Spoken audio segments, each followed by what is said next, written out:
सहरिया हो। बलमा के कई गुण धरिया सजन संग जाइब सहरिया हो।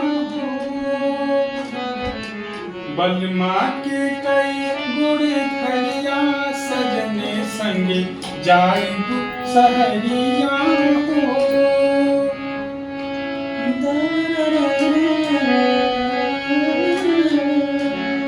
हमर बलमुआर फौज के सिपहिया, हमर बलमुआर फौज के सिपहिया, बानी तैयार किया जइहे जब,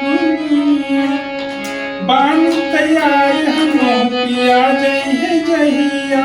पीछे पीछे पीछे पीछे धइले मुरहरिया सजन संग जाइब सहरिया हो। पियवा हमारी मुकहरिया सजन संग जाइब सहरिया हो। बलमा के कई गुण धरिया सजन संग जाइब